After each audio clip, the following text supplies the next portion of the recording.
Welcome to session 2, which is grade 10 physics 2. We're still on wave, sound and light. Remember last time we had a look at the pulses this way, and we did a few terms, right? The best way with these is basically just to summarize them and learn what the actual terms are, what they mean, okay? Now, let's just finish off. We were talking about frequency, right? Frequency and C like that, and we said it's measured in hertz. You've got megahertz, kilohertz, okay? Mega, okay? Kilo 10 to the 3, mega 10 to the 6, okay? Now, frequency it's the same as in maths, right? The frequency is how many times something happens, right? So it's got a frequency of 5 per day. 5 times per day, right? That's a frequency. Frequency in this case is going to be 1 over seconds, which is waves per second. Okay. Now, the last bit, we've now got frequency, right? Waves per second. Remember, we also had the wavelength.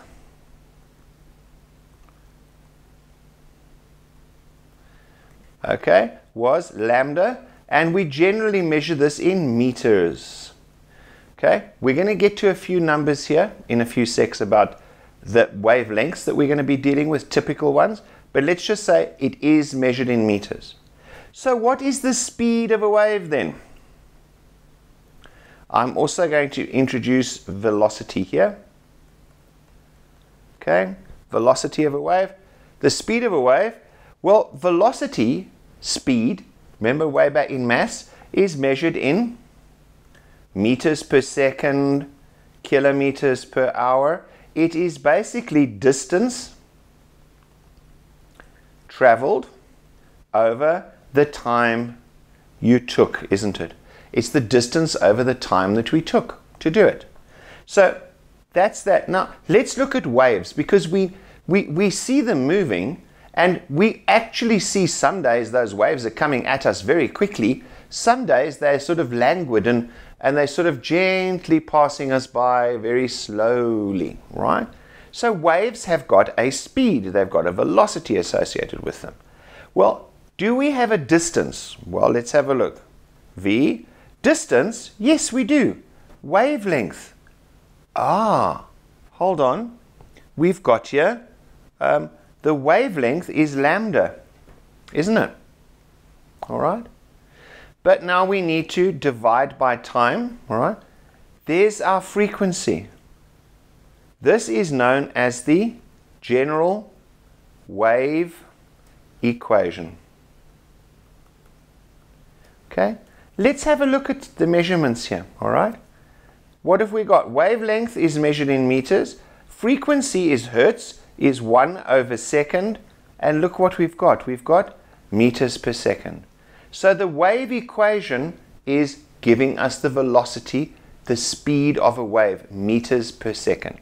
Okay, just before we move on to the longitudinal waves and their calculations, which are incidentally exactly the same, all right? I just want to talk about this. Wavelengths now that we're going to be talking about. Let's look at some wave lengths, right? We've got meters. We've got millimeters. So meter is 1. This is 10 to the minus 3, isn't it? Because we divided by 1,000 to get there. So a millimeter is 10 to the minus 3 meters. Okay. The next level down, okay, is going to be micro, which is times 10 to the minus 6 meters. The next one is nanometer, which is 10 to the minus 9 meters, right? These you do need to write down and remember. But there's a little key to it, is nano 9. Just remember nano minus 9. These are all very short wavelengths. So the distance between there and there is only 10 to the minus 9 meters. which is pretty short, right? It's almost at atomic level, okay? Atomic size of an atom. So what do? We say these are -9 meters, right? Very, very short indeed.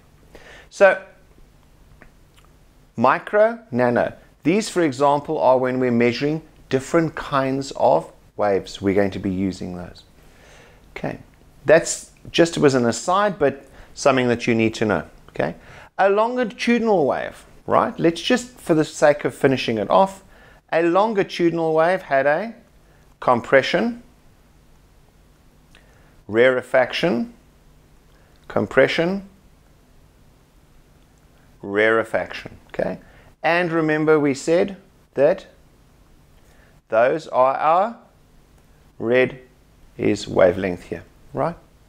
Exactly the same as a transverse wave. We use the same equation, the general wave equation. Velocity is equal to frequency times wavelength. Okay? Now, the amplitude, particle movement, we've discussed that. It's a displacement. Well, hold on. Here's another word, pitch. Okay? What is the pitch of a wave? All right? We all know that different voices have got different pitches. You can be very low or be very high. Right? Okay, that was a terrible thing of it. But you know, the female voice is higher than the male voice.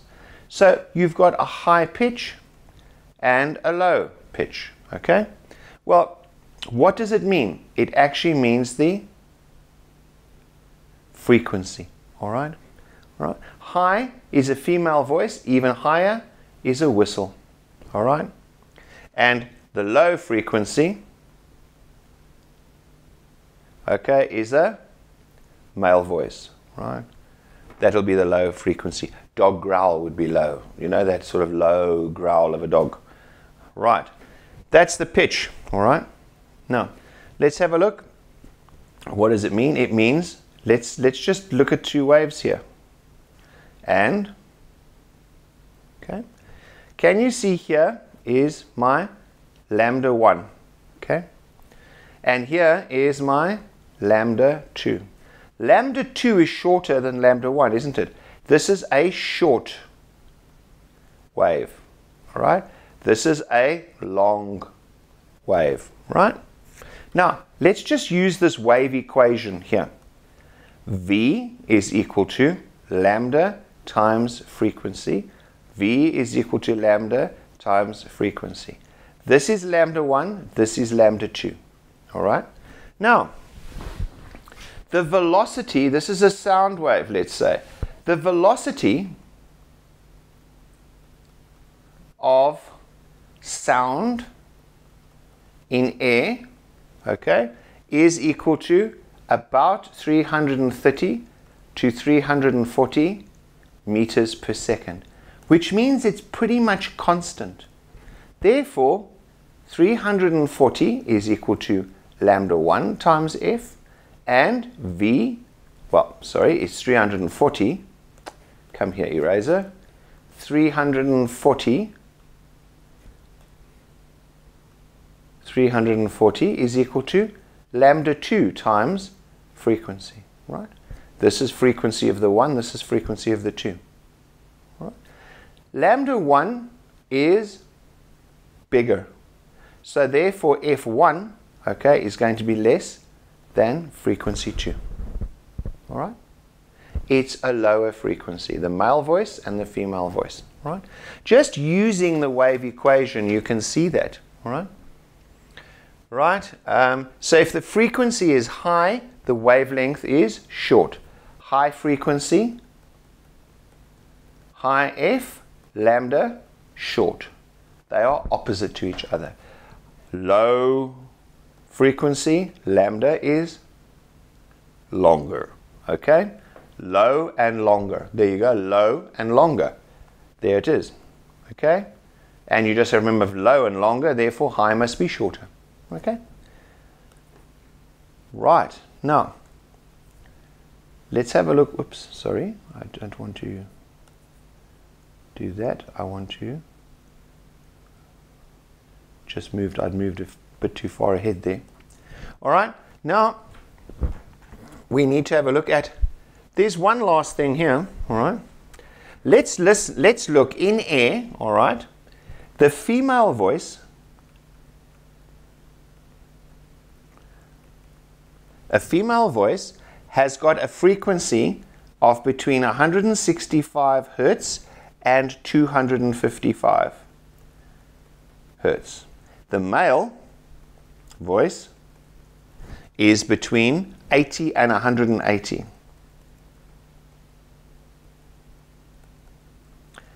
So let's take the average, okay?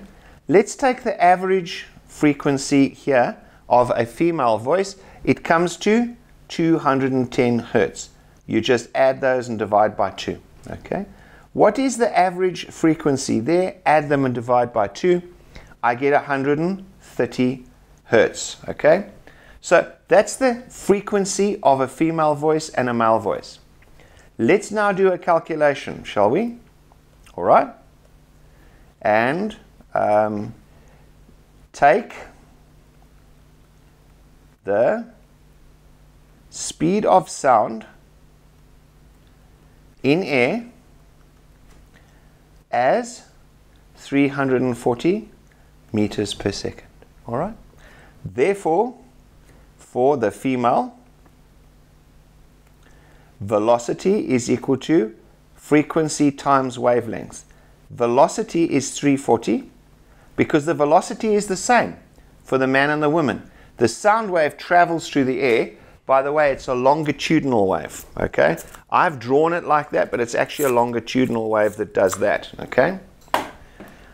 It's equal to frequency, which is 210 times lambda. Therefore, lambda is 340 over 210, and that comes to 1.62 meters.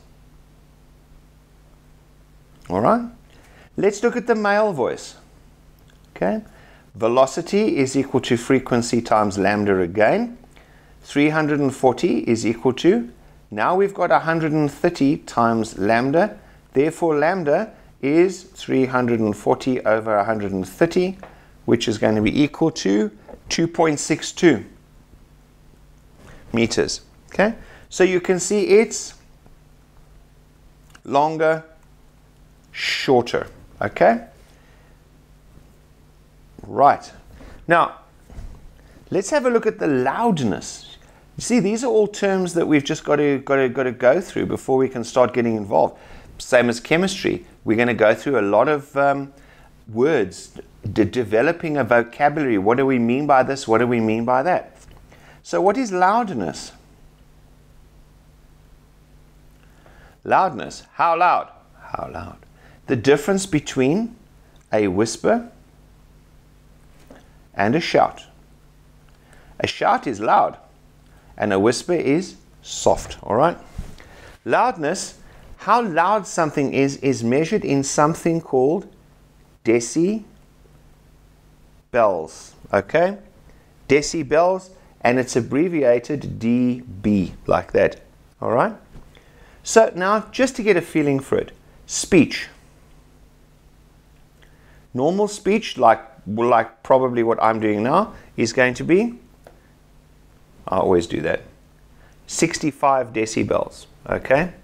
Loud music can go up to 85 decibels, okay? All right. We're just getting a feel. A Boeing, a 747, let's just call it aircraft, because it could be an A380, a 747, who knows?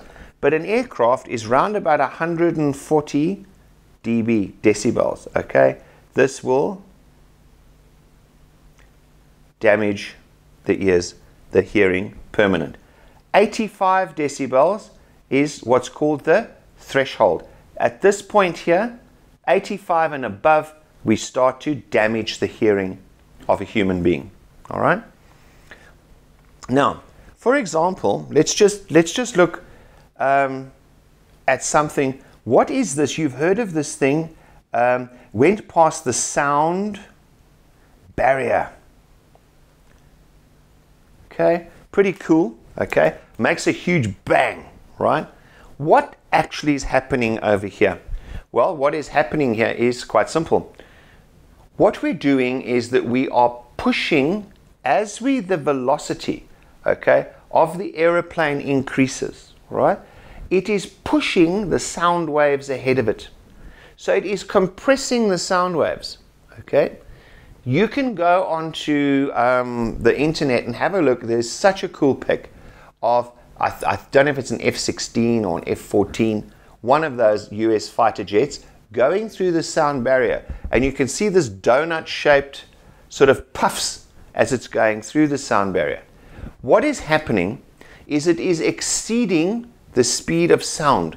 It is pushing the sound waves right up to that point. It's actually compressing them in front of it like an elastic band. Stretch, stretch, stretch, until the aircraft is moving faster.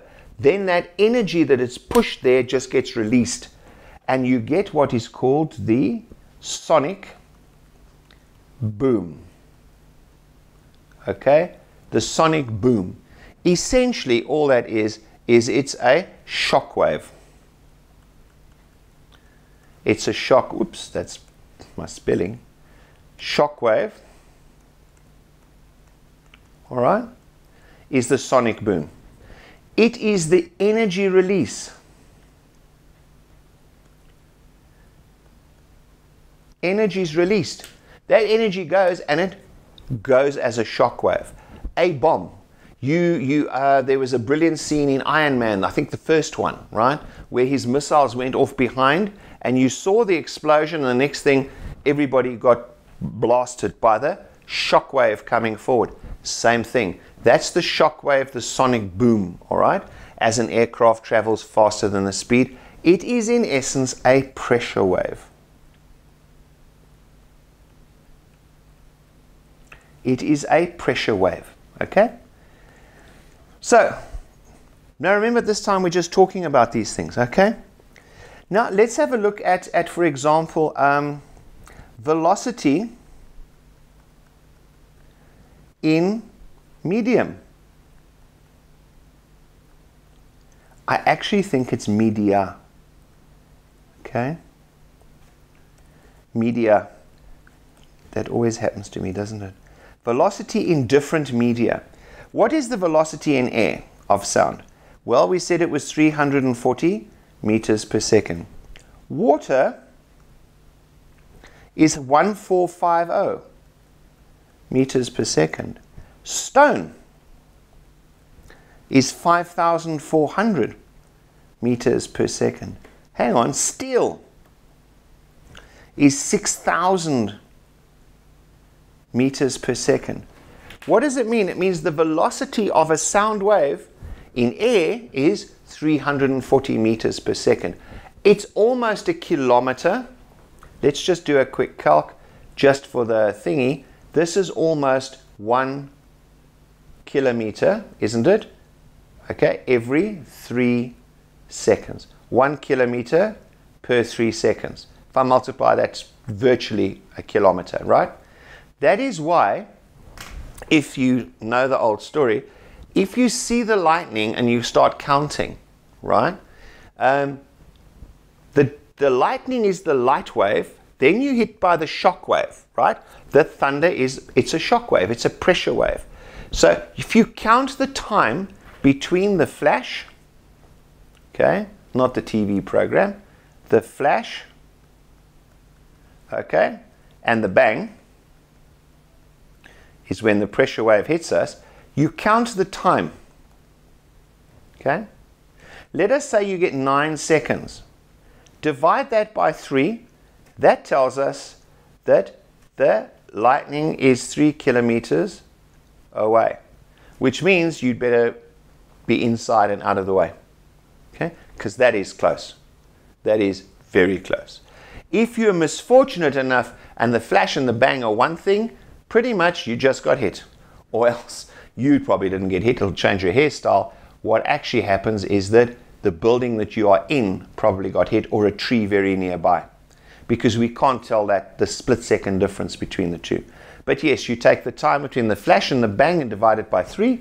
That tells us roughly how far away the storm or the lightning actually is from us. All right? So, and in steel, so if you've got a long steel cable and you hit this end, the sound wave travels at 6,000 meters, 6 kilometers, okay, in a second. That is pretty fast, right? Have you noticed something? That the density, the sound wave, increases with the density. Oddly enough, sound is faster in water, okay? The last part, I think this is the last part of this. All right, yes, is this concept here we have to deal with. Ultrasound, okay? What is ultrasound?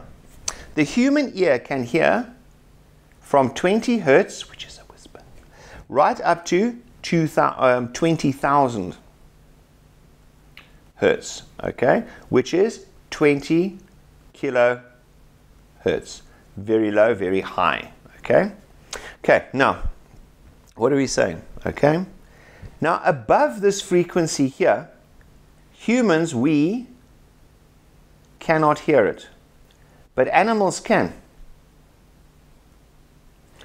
Those whistles you buy for an animal, for a dog or for a cat, if you can get a cat to come with a whistle, oddly enough, we seem to have trained our guys to do it, but you will notice people think that it's not real. It's very real, because ultrasound, they definitely can hear it, right? Bats operate in the ultrasound region. So an animal's hearing sounds above us, above ours, because after all, they have developed or evolved to live in the wild where frequencies are different to ours. We don't need it, okay? So we've got that. Now, here's another word that comes in, is echolocation.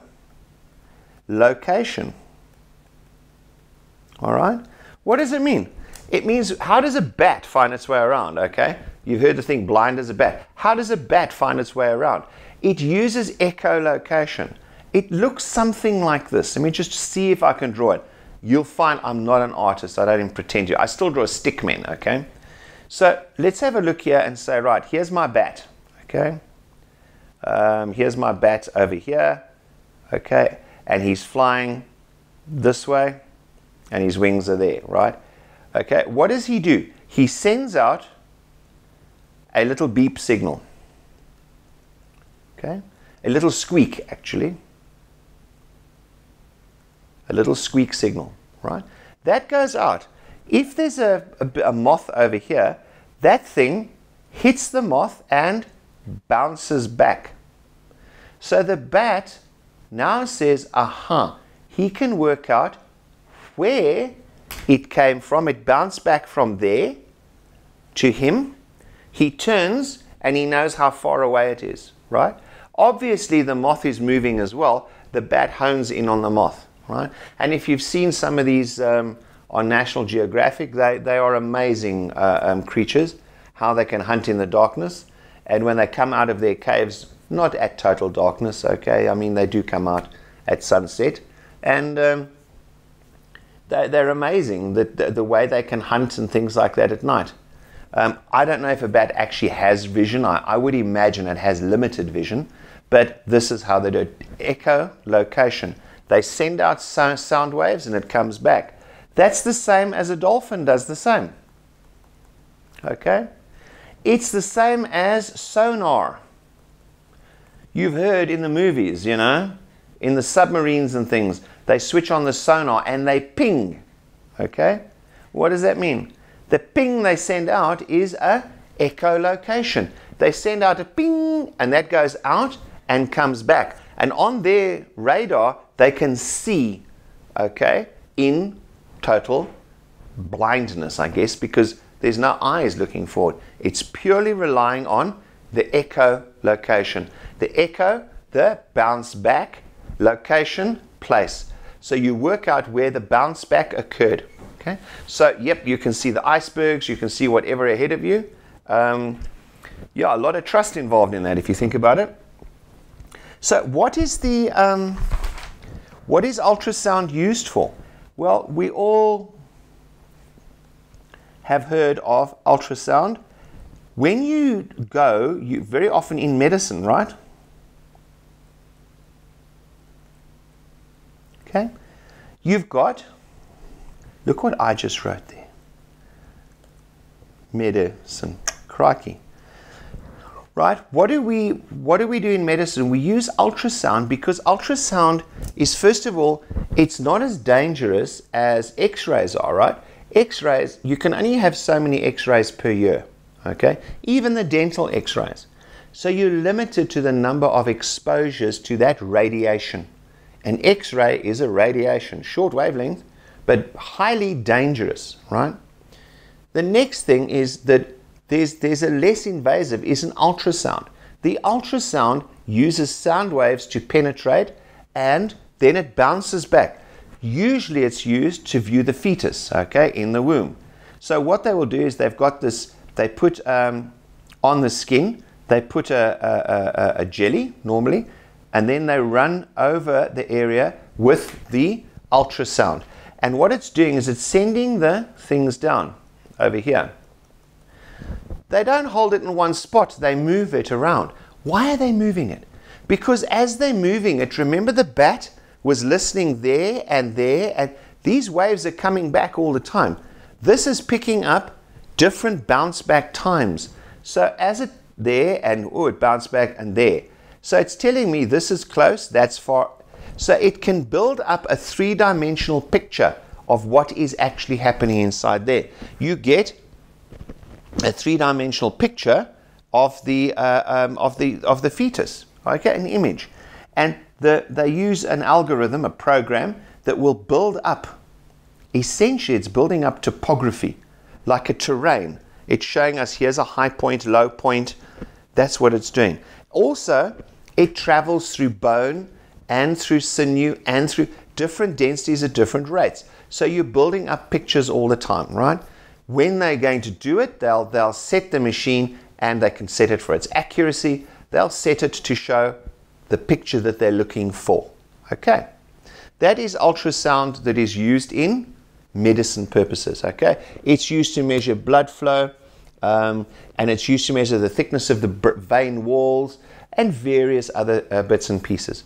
You've just got to know that it's used in medicinal purposes. Okay. The next session we're going to talk about is the electromagnetic spectrum. We're actually going to start talking about light now, okay? We're going to talk about photons, we're going to talk about energies of light and things like that, okay? I'll see you in session 3. Sorry, once again, these are a little bit longer. They usually are because it's the intro sections. So bear with me. But once again, also please, I know that in grade 10, there's so much of it that's the learning work, and defining terms. But this is the point where we're actually starting to lay down all, so that when we're talking in grade 11, 12, if you go to varsity, and if I still see you at varsity, some students I still do see them even after grade 12, we talk in the language now of physics, we talk in the language of chemistry, and we talk in the language of mathematics. So everything means the same. If I say to somebody, it is a, they know exactly what I'm talking about. We are defining the terms. You'll be doing this in life sciences. You'll be doing this in accountancy as well. A balance sheet is, a debtor is, a creditor is. All of these terms, this is the definition part of it now. Thanks. I'll see you in the next session, and let's move it forward.